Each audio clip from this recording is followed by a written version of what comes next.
At the story's beginning, the protagonist honors his deceased parents. He has returned to Korea after a long 17 years, and he remembers the day his parents were killed. Little MC was in the water as the yacht carrying their family drowned in front of him. He lets out a loud cry in an attempt to find his parents. Fortunately, he found his mother, but she was killed by someone as there was a bullet in her stomach. Before MC could act, a massive wave struck him, causing him to drown in the sea. He was unable to breathe, but he witnessed the bodyguards of his family drowning. They had also been killed. When he realized that his parents had both been murdered, he was even more shocked. When he attempted to dash over to them, his grandfather pulled him to the surface, calming him along the way. His grandfather, Jin Seoko, is the head of the Chonga group, and MC's name is Tiha, but let's call him MC for easy understanding. Grandpa asks MC to stop sobbing and pay attention to his grandfather. He informed MC that he had to inherit the Chonga group as a legitimate heir no matter what, and provides him with a fountain pen and tells him to show the pen to lawyer Kim In-soo, who would help him. Grandpa gives MC his life jacket and tells him to never trust anyone, stressing he has to survive at all costs. As the night went on, he was rescued by a passing ship. When he awakens, he sees two men staring at him. One of them tells his captain that the MC is still alive and is awake now. MC saw that they were speaking Italian on the ship. He is asked if he can understand what they are saying. However, MC remains silent because he realizes these individuals are not ordinary people when he notices a tattoo on the man's neck. The captain flashily arrives on the scene and inquires as to how the child boarded the ship. The blonde-haired man remarks that the child may not be able to understand them. Then the captain shouts at him to bring them a translator. He claims that their yacht was attacked. After learning that he understands Italian, the lady captain asks for more details on his situation. MC informs her that their yacht was attacked by people with guns. They killed his parents and grandfather, after which he fell into the ocean. The captain adds that he was brought up on her Salerno family's boat. MC was surprised to hear the family name. However, the captain does not believe the narrative and demands proof before throwing him back into the ocean. The captain's name is Regina Salerno, and she is a director of a branch family. MC then pulls out the fountain pen his grandfather gave him, revealing his identity as the heir of Korea's Chonga Company. Everyone is startled when they hear the company's name. Chonga Group is Korea's best firm, and the child who stands before her is the company's successor. She instantly asks her men to check out the news to see whether the MC is telling the truth. She then asks MC if he speaks any other languages, and he confirms that he speaks Cantonese, English, Japanese, Arabic, Spanish, Hindi, and Esperanto, but he only speaks the basics of these languages. Then a crew member rushes in to confirm that the matter has been reported on the news and that the MC was telling the truth. The captain appears to be planning something nasty, but the MC interrupts them and requests them to assist him in calling a lawyer named Kim In-soo in Korea and not to inform his family. When the call reaches the lawyer, the captain woman asks if he saw the photo. She informs him that she is holding the Chonga Group's lovely grandson. The lawyer inquires as to their objective. The captain demands $10 million in cash, which she must get within 24 hours. The lawyer then explains that he is already drunk and too busy to attend in person, so he offers them $1 million if they kill the MC. He requests that they kill him in 5 minutes and send them the footage. MC gets anxious after hearing his words. The captain lady apologizes and informs him that there is no reason to keep him alive. MC begs her to allow him to live. The captain refuses because there is no profit to them by keeping him alive, and his own family is against him. She bets that they killed their parents and grandfather in order to inherit their money in the first place, something she is aware of because it is common in this world. The MC is startled to learn that their own uncle and aunt decided to kill them for the money. We realize that the captain is kidding and has no intention of killing the kid. However, the MC is unaware of this and is thinking of a plan to survive. Then a crew member dashes in saying, there is an attack. He informs them that 3 armed boats and 1 armed helicopter are heading toward them. She realized who was behind the attack. But before she replies, the MC says that Chongu will never give them money. Even if they kill him, therefore, he asks to accept him into their family by engraving their family's symbol on his arm. And he promises to be faithful to them for the rest of his life if they give him the ability to execute his vengeance. Captain is charmed by this kid and laughs aloud. Then she leaves, telling MC to take responsibility for his words and follow her, as his life is now in Salerno's hands. And as we watch her standing in front of the helicopter and the startled MC's face, we return to the present, 17 years later.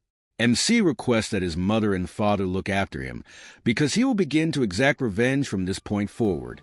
Then he hears cars speeding towards him and bullets fly towards him, breaking the glasses. A large man emerges from a car, wielding a knuckle in his arm. The member informs the manager that he has located them. The manager warns him to be careful because the MC is still alive, but it is too late for the car to explode, killing him.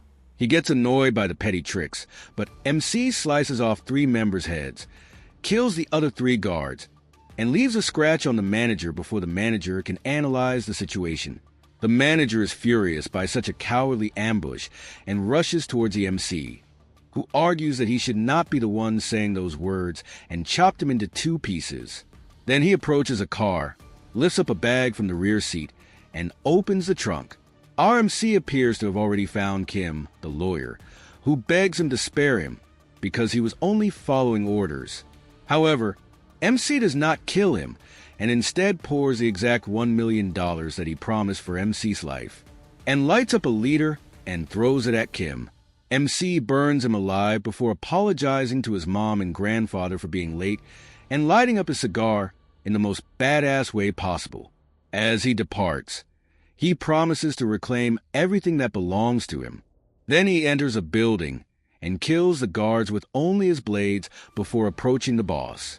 The boss asks who sent him and informs the MC that he is working for Chongu and that if he harms the boss, they will hunt him down.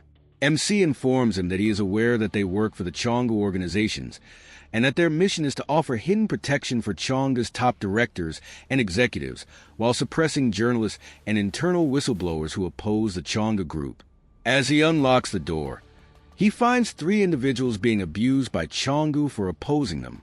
He tosses a knife at them and tells them to go, but he also tells them not to tell anyone what they saw. Before leaving, one of them returns the knife to MC and expresses gratitude for his help. A young man looks back at the MC before fleeing. The boss then inquires whether he is a member of the captured individuals' families. MC informs him that he is not, but he doesn't want anyone to be present while he chats, so he asks the boss about the executive schedule for this week, which includes a vice president and president. The boss says he doesn't know them and wouldn't tell them if he did, as his family would die if he told him about it. But MC says if he doesn't say it, he'll start with the eyes. The scenario then cuts to the MC walking on the street, thinking he should buy a cigarette for the time being since cigars would stand out too much. Then he saw a banner about basically ripping off their consumer. He believes that the country has gone wild since companies are openly looting. He says that all of this occurred after the president, who announced a war on criminal organizations, was killed in public in 1990, and that no criminal organization could be eliminated afterward. They became more open to violence and money. Chonga groups work with criminal organizations to bribe the media and incapacitate competitors, allowing them to establish a monopoly in Korea. Then he walks into a store and asks for a cigarette called This, which another customer also requests standing beside him. They both stare at one another, and the girl says they just have 1 pack left. So the MC tells her to give it to the other person and then leaves. MC waits outside, and as the other person exits the shop, he asks if he can borrow the stick. The person asks why he doesn't just buy it from the other store. The MC says he visited Korea after a long time and wanted to experience smoking Korean cigarettes. The individual hands him a stick and tells him not to smoke in public or he will get caught. MC thinks that because he has been in the mafia for 17 years. He can roughly evaluate a person's rank, and he believes that person is strong. That guy enters the same building that MC had destroyed, analyzes the attack pattern, and calls someone on the phone, asking that person to postpone the meeting he had scheduled for today, as the meeting location has been leaked and the company that was supposed to provide today's protection has been wiped out by a single guy. He arrived at this conclusion after seeing the same blade marks on everyone. However, the person on the phone reminds him that it is a family custom, so he informs to find out about this mysterious person without anybody knowing. Then, as he examines the blade's marks attentively, MC's face appears in his thoughts, and he recalls MC's hand, which had a scar that would only be caused by wielding a blade. Cheon Heemin is the 7th-ranking member of the Osung faction. Heemin asks the other guy on the phone if there is anyone in their family who would use a blade, but the guy stated there is no one like that, so he shouldn't worry about trivial matters, and he invited him to come and protect the location because he would get 100 million for the work. The guy informs him that he will be there and requests that he raise the protection at least 3 times. The man gets angered by Heemin's behavior of ordering him and goes to the conference room, asking when the chairman arrived. Heemin calls his president and notifies him about the issue while traveling along the street. Then he discovers MC standing there, waiting for Heemin. Both of them are suspicious of each other. Then the MC questions why a skilled person is near the location. Heemin doesn't answer and talks about how ashamed he feels after all the things MC has done, including robbing his 1 stick of cigarettes. The MC draws his blade, while Heemin strikes him with his strange-looking katana thing. The MC pushes Heemin backwards, slicing his katana, which Heemin observes as he is driven back by the MC's blows. Soon, MC is in the air directly above Heemin.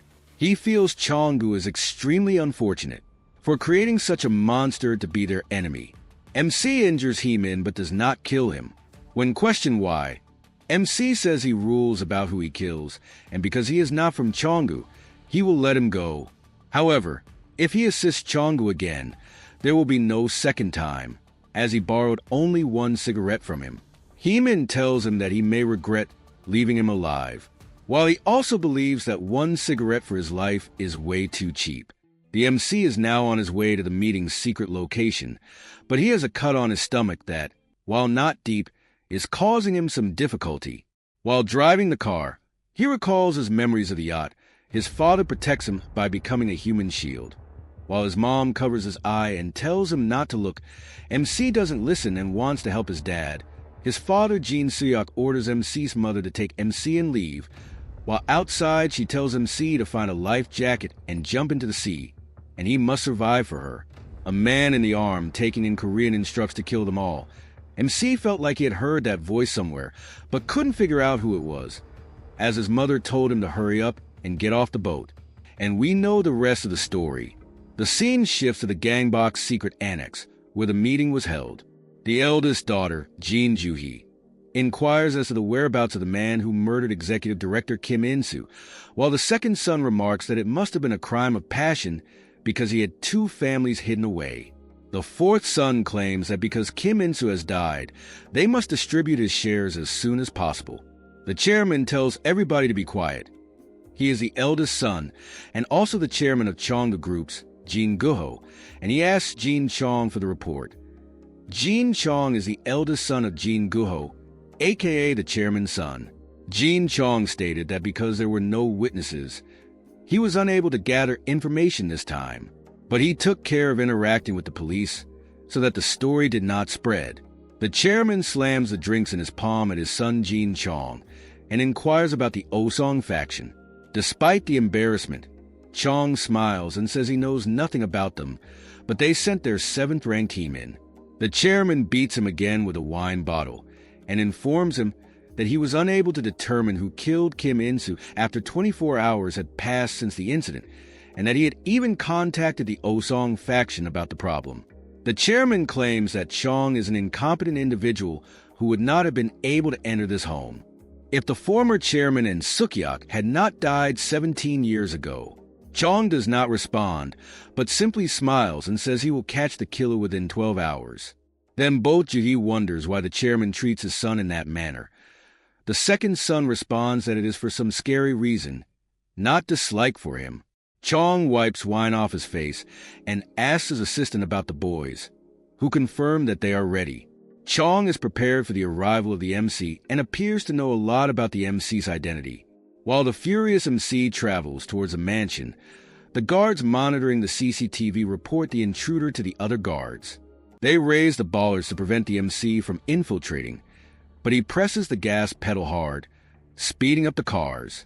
He claims that he doesn't need tricks or anything like that to kill a bunch of people who live a cowardly life, so he intends to rush like a barbarian, which is definitely not a wise decision by the MC.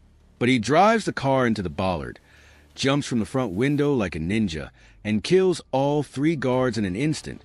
People on the inside hear MC and guards fighting.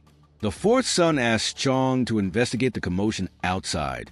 However, Chong claims there is no reason for this, and every security guard points their weapon at Chong's family members. A commotion arose as to why the guards were targeting them. Then Chong reveals that the chairman knew this would happen one day because he knew that Chong was the one who had killed his grandfather and uncle. That's why Chong was handled that way, so that the current chairman wouldn't become like his father. Everyone is blaming Chong for betrayal, but Chong says, "I'm not sure what you're talking about." The worst part for them is that even their personal bodyguards betray them, claiming that they deserve a raise from time to time because they work 120 hours per week. The chairman then asks his personal bodyguard if he is also on Chong's side. He responds that his responsibility is to safeguard the Chongu itself, rather than the chairman. His name is Baek Junsu, and he is the previous chairman's special bodyguard and head of security. Everyone except the chairman is silenced before they can speak. The chairman says he knew Chong would do this one day. That's why he wanted to keep Chong away. But Chong argues that he should not be saying such things because he was the one who orchestrated his own brother and father's deaths at the hands of his own son. Chairman explains that he had no choice because they would have received nothing if his brother had inherited the company. Chong questions why he did not give the successor position to his own son. Chairman argues that even if Chong kills him, he will not be able to become chairman of the company. Chong knows this, but he kills the chairman because he intends to utilize the noble who has been waiting for 17 years, which is our MC to acquire the chairman position, as he will be held accountable for the entire situation. MC is casually slicing up everyone in his path, including some of the lead bodyguards. So he whips out everyone guarding outside the mansion without breaking a sweat and enters the building, wondering why it's so quiet inside the mansion, where he witnesses that all members have been killed except Chong, who recognizes MC as Tiha and asks him to sit down and talk with him. MC recognizes him as Jin Guho's son, Jin Chong. Chong says he has something to explain before being interrupted by his bodyguard, who informs him that his helicopter is ready. Chong says, "Damn it," so frustrating in the same way he did on the ship 17 years ago. MC recognizes it. Since he has learned that Chong was involved in the assassination of his parents, he becomes enraged with Chong. Chong begins shouting about how MC should learn to respect people older than him. MC is wondering why Chong let him live until now, despite knowing that MC was with Salerno. MC realizes it was intentional because Chong required justification that MC led the attack on the current chairman and killed him. Using this justification, Chong intends to become chairman of the Chongu group. While MC is considering, other bodyguards enter, and they appear to have known MC since he was a child. He begins to shoot at MC but deflects it with his sword before rushing to attack him. But the second guard kicks him from the other direction. MC jumps back and avoids the gunfire. But he appears to be in a bad situation because many bodyguards are attacking him.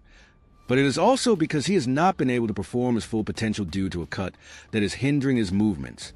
But he observes that Chong has left himself wide open, so he runs towards him. But he is stopped by a guard, whose eye reflects a blind spot attack, and MC dodges it. Guards recognize MC's strength and begin to coordinate their efforts to kill him. Chong claims that all of the guards present were specifically trained to kill MC. They even managed to corner him, and Chong smirks, believing this is the end. We get a flashback of the MC, who designed a living area while ordered to assassinate someone.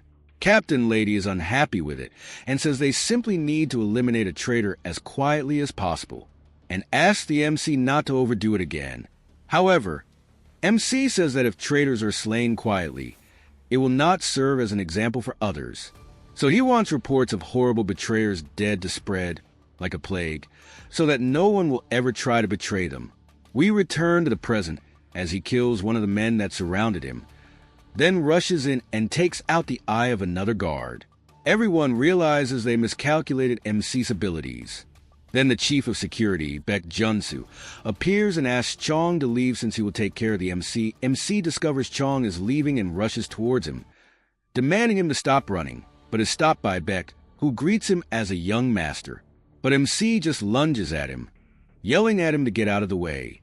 But his sword is caught by Baek's bare hand.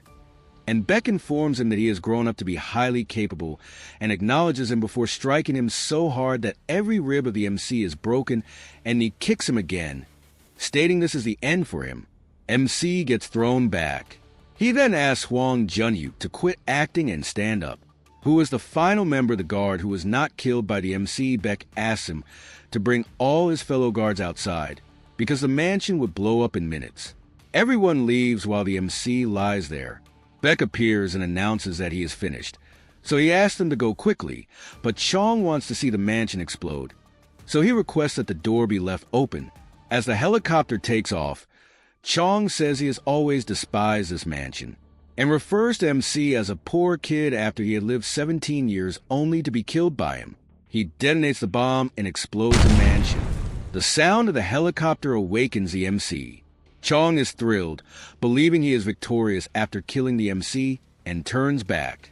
But MC jumps so high, I don't know how, but he is able to latch on to the helicopter and stab the leg of Chong. Chong cries in pain and looks back to see MC, who asks how he can sleep peacefully after killing the MC's family and his own family, and screams that he will kill him no matter what. As the security arrives, Chong takes a gun from her and shoots at the MC, claiming MC is not the main protagonist of the story. MC was able to deflect several bullets, but he was also struck by some, and he fell from a high point and ended up in the river. A guy who saw this is shocked. He believes the MC is already dead and begins to leave, but he hears the MC's voice asking to save him. He says it's not over yet, so he asks the person to save him. The scene quickly changes, and we see two individuals exchanging messages, with the one who supplied the audio recording asking how the voice was, since it featured a recoding of a political figure that might be used to blackmail the guy. So now he's trying to sell it to someone, and wants him to pay $200. But the guys offer $30, which disappoints the supplier, who is also the guy who saw MC's fall. As he tries to reason with him, the client says he no longer wants it because it is not an election now. He then conveyed a message regarding the rule of the black market. This means that if the typical individual is 1, a top-tier celebrity is 10 times that. So the person's voice belonged to is 1,000 times the ordinary person. So the guy is dissatisfied. Then he leaves the room to go to school, and his aunt warns him that he will be late. But he says he won't since he'll be riding the board to school. Then they quarrel about eating before heading to school. Then they are stopped by some guests who are there to collect debt interest. Aunt asks them to come later because she is now busy, and she urges his niece to leave quickly because he will be late for school. As the niece walks away, the man pulls out a knife and stabs it into a table, claiming that his patients are running out, and asks her to sell the building since it would be enough to repay. She claims she would be stupid to sell a building for half the price, so she invites him back to collect the interest later because she is currently occupied. The scene cut to the person as he explains that he lives in Wangchonggu. However, due to competition between the Chonggu and Osong factions, the Wangchonggu neighborhood has been abandoned, resulting in the growth of unwelcome organizations that make it difficult to live there. However, it makes for an ideal hiding location for his Aunt Nana. His aunt was his late father's best friend, and she was a professor at a well-known medical school. However, she was forced out and ended up running away with him because his father had died at the time. As he returns from school, he notices that someone has beaten his aunt, which frustrates him. The guy dining there reveals that the guys from the Iburi faction are planning to take on the reconstruction program in their area and are attempting to purchase their building. But his aunt tells him to go inside because it isn't his problem. The guy enters the room aggressively, throws his belongings, and returns to his work. Damn, why does someone need so many monitors? Only wants to sell some dubious information, such as images of someone from Cheonggu, and he demands 1,000 times the price because the individual is from Cheonggu. The next day, he was discovered by Cheonggu guys and taken away to the location that had been destroyed by our MC. The boss asks the guy where he got the information, and he asks him if he wants to avenge his father, who was a senior researcher at Cheonggu Electronics, who was killed for betraying Cheonggu groups. The latter only laughs, and the boss becomes frustrated and slaps him, and was thrown into the back room there. The guy's father was a man who respected justice and intended to expose Cheonggu's corruption, but he was killed in a staged accident, as was the guy's mother. Then the MC raided the building, and he used his sword to sweep it clear, as well as to rescue him. When the guy arrived home, he pretended it was not a huge deal in front of his aunt and entered his room, thinking who the heck is MC, as he was able to kill them all himself while not giving a shit about Cheonggu, so he began researching MC by plugging in a pen drive containing an enormous amount of information about Cheonggu.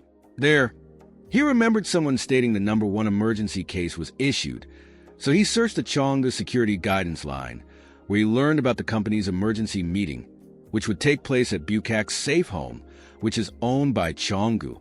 Then he hears a radio report about the event at the Cheonggu mansion. It appears that the radio is connected to a police radio or something, as the person on the radio requests that the information not be leaked. But the guy starts to move towards a place. He witnessed the MC fall from the helicopter and assumed he died from such a height. But MC asked him to save him because the situation was far from over.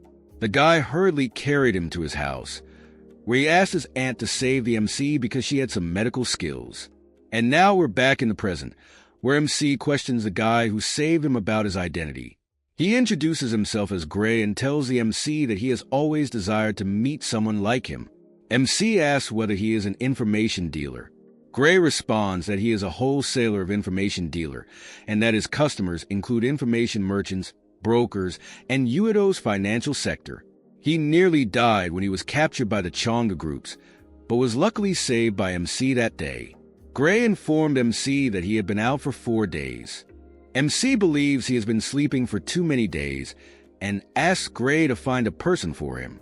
But Gray responds that he was simply lucky in finding the MC, as he would also have to utilize information merchants to find someone, which would be quite expensive. But then he asks MC if he could do him a favor first for covering the medical expenses incurred to save him. MC asks if he can help him. Gray admits he might not be able to. MC just turns around, which scares Gray a lot, and he thanks Gray for saving him, saying that he will definitely compensate him after his task is completed. Gray is concerned about leaving MC in his current condition. MC tells Gray that he has a lot of stuff to do and asks him not to get involved, because it will not end with kidnapping the next time. When he gets outside, he sees Gray's aunt, who says she has done everything she can to save him, but he shouldn't blame her if he stitches open later, because she is only the owner of a rice soup store, not a doctor. MC thanks her and says he'll compensate her later before leaving. As he sees the phone in his hand, he recognizes it's not his phone, and he calls Gray, who informs him that his phone is still being repaired as it broke after taking the fall damage. Gary informs him that he has an earbud in his pocket and asks him to use it. The MC then reminds him once more that if he is discovered to be related to him, he will be killed. Gray inquires if it is because MC killed all of the Cheonggu family members. MC is taken aback. Gray adds that the entire country was turned upside down by the news that the entire Cheonggu family had died as a result of a terrorist attack. MC wonders why he would get engaged with him if he knows this. Gray adds that the region they live in was the site where they had a bloody fight between the Cheonggu and Osong factions over redevelopment, and they are now unable to enter due to the ceasefire zone. But there are still some issues that make their lives difficult, and he needed a favor in that area. But because MC stated it was important, he will help him first. But he must help him after that, because he cannot compromise any further. So, until then, he must maintain touch with him, or else he will be forced to call Chongu. MC agrees to the deal. Then we see the MC in a vault house, where he gets out his kit, which includes a vest and a knife. Then he asks Gray whether he discovered the individual MC inquired about. Gray informs MC that the man's name is Kim Piljung, who also assisted MC in getting to Korea. Gray reports that Kim appears to be seeking a smuggling ship to China. However, due to the killing of Chonga's family, no one, even the smuggling broker, can leave the nation because security has been strengthened. So the MC informs Gray to spread information about a ship that is available, but the price is 10 times more to lure that individual. Then Gray inquires as to what he intends to do with the guy after meeting him. MC says he'll kill him. He explains that the reason he nearly died that day was because someone shared the information that MC was coming. That guy was the only one who had this information, so a traitor must go first, even if it is his 10-year-old pal. Then the guy entered the location where the MC planned to meet. As soon as he comes to the location where MC inquires about the money, Kim shows him the money. But he calls his people in first, questioning how he can obtain a boat when the escape brokers are unable to find any boats. So he suspects a scam. So he questions MC about the route they will take, and if he is not happy with his response, MC will be in trouble, as it is a basic rule to gain the customer's trust. Then MC questions the guy if he is also prepared to obey the rules correctly. MC then reveals himself to Kim, who questions how he is still alive when he should have died. Then he realizes he screwed up, admits he's an idiot, and explains that he can't stop gambling and has lost everything as a result. So he had no choice but to tell them about you, but he adds an excuse that he wouldn't have told them if he knew they'd kill him. However, before he could finish his sentence, he was killed by the MC. The goons observe Kim's death, and MC departs the room with a knife in his hand. He says it doesn't matter who they are, but it's obvious that they plan to kill him, so he'll show them no mercy. They insult him, calling him a one-armed retarded person, and the leader shouts that the money is in the confession booth and orders everyone to kill the MC. Despite being severely hurt, the MC handles his blade excellently and assassinates 2 people in one go. Then he uses a second arm wrap to catch and assassinate him. However, one of the thugs has a pistol, which MC notices and runs towards him, shocking everyone with his quickness as he slashes off the guy's hand. Gray is taken aback by MC's performance, and he is even more terrified when he realizes that MC is severely hurt and not fully healthy. Then MC calls Gray and tells him to take the bag to the confession booth as he is unable to move. Gray does as he is told and walks over to Kim's body, taking the money bag. Then he notices that MC is not feeling well and goes to call his aunt. But MC stabs his knife into the bench, stopping Gray. The MC then questions Gray. Everything was switched, all of his possessions for new ones except for his gloves, and asks Gray if he knows the MC's identity. Gray reveals everything, including his identity as Vendetta in the assassination world and the 5.5 billion won price on his head. Gray says he isn't going to inform anyone because not even his aunt is aware of it. All he wanted was to fulfill his favors. MC questions whether the favor was so essential to him that he neglected the bounty and risked his life. Gray claims that MC has no idea how difficult it is for them to live because of the Chonga organizations. But MC asks him not to lie because it is easier for him to simply hand him over to Chongu and his problem will be solved. According to MC, information wholesalers often do not intervene between clients. However, MC felt that Gray intervened to gather expertise in the industry and play in the bigger field. Gray is astonished to hear this question from the MC. The scene shifts to a large building where we observe 2 persons, including Heeman, who was spared by the MC. Heeman's boss urges him not to do anything stupid because he will take care of everything, to which he responds that he will not damage the Osong faction's reputation by doing silly things. However, the old man's instructions appear to bore him slightly. They both greet the guests as they enter a room. The scene returns to MC, who says that Gray is a decent wholesaler considering his age. MC promises to listen to his favor, but if Gray intends to work with MC, he will have to put his life on the line, even though he will not be in much danger. However, MC promises to make Gray the best informant ever if he agrees to work with him, as he will crush his enemy again. We learn that He-Man and his boss are meeting with Chong. Both of them are listening to music and discussing it first, but his assistant seems to dislike the song as she removes her earbuds after the music stops. He also explains that he played the song in 6th grade and discusses how family members who attended his event had all died. They died because he was unaware of the attack, so he inquired as to what had happened. He-Man states that he called him and warned him, but Chong did not take it seriously. It appears that the Osong faction is unaware of Chong's role in the Chong family's deaths. Before He-Man can continue talking, Chong interrupts and tells him to put out his cigarette, attempting to assert his authority.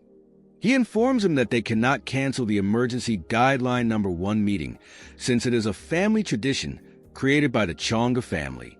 That's why he offered 200 million won to track down and assassinate him, believing in the Osong group. However, as a result, he suffered greatly and his leg was severely wounded. However, he questions how He-Man was able to survive despite fighting MC, given that MC was able to kill all the guards at Chonga headquarters. He-Man claims that the reason He-Man was able to survive was due to a rule created by the MC. Chong wonders if such regulation is called no friendly firing or something.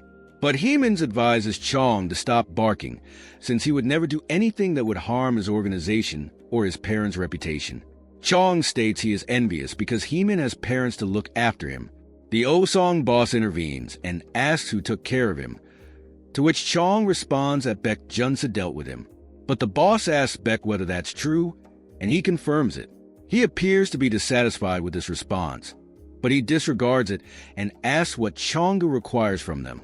Chong claims that he does not require compensation from Osong, but he does need them to keep their mouths shut about the incident. According to that, He-Man has never met the attacker, regardless of who asks. He-Man is startled that he let them get away so easily, and he doesn't understand why the Chongu are attempting to conceal the events that cause them so much suffering. The boss then lights a cigarette and asks if that is really enough while asserting his power. As Chong prepares to tell him off, Baek reads the room and stops Chong from talking anymore, saying enough.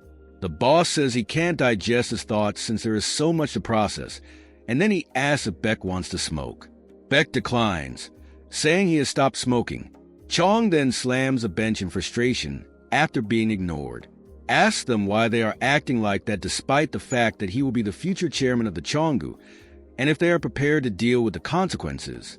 The boss says, "Stop talking nonsense and put your head on the ground, punk." That's what the chairman would have said, and that's why he's there. Then he gets up and leaves, saying they have reached an arrangement and will leave now. Before leaving, the boss demands that they prepare an ashtray and a water-soaked tissue for the next time. He-Man complimented the boss on pressing the Chongu with his words alone. He says that because Chong still doesn't understand how things work. He believes Jin Guho deserved it because he would never have told him that, and because he was unable to take care of the immoral child earlier.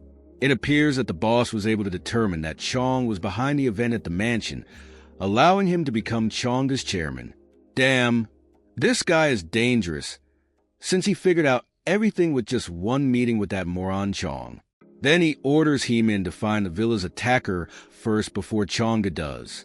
He-Man claims that the attacker is already dead, but Boss says that he is alive because Baek Junsa never kills anybody. So Chong is attempting to cover up everything by blaming the MC for his family's deaths. He-Man is astonished by this knowledge. He-Man claims he may have a clue because he heard MC mention he had returned to Korea after a long absence. So he asked the boss whether they should take him on their side and eat the Chongu itself using him. The boss says that could be good, but he just wants He-Man to kill him. He explains that he is upset that Chong hired He-Man knowing he would lose to the MC. So he wants He-Man to avenge himself, and he says that he hates the Osong faction, yet he can't stand seeing one of his members get beaten up. His name is Kim Jae-pil. He is the vice chairman of the Osong faction. He is ranked 11th in the Osong faction. The scene shifts to Chong, who says the only thing he learned from his father was how to read the room. However, he says he has a strange feeling because even though Beck took care of him before returning, he came back and even jumped into the helicopter, injuring his leg. And for whatever reason, his body wasn't found. He comes to the conclusion that Jean Tiha, aka RMC, is still alive. Thank you very much for watching, guys. Let me know if I should correct anything regarding the quality of the video in a comment, and make sure to subscribe and like the video before leaving. See you in the next video.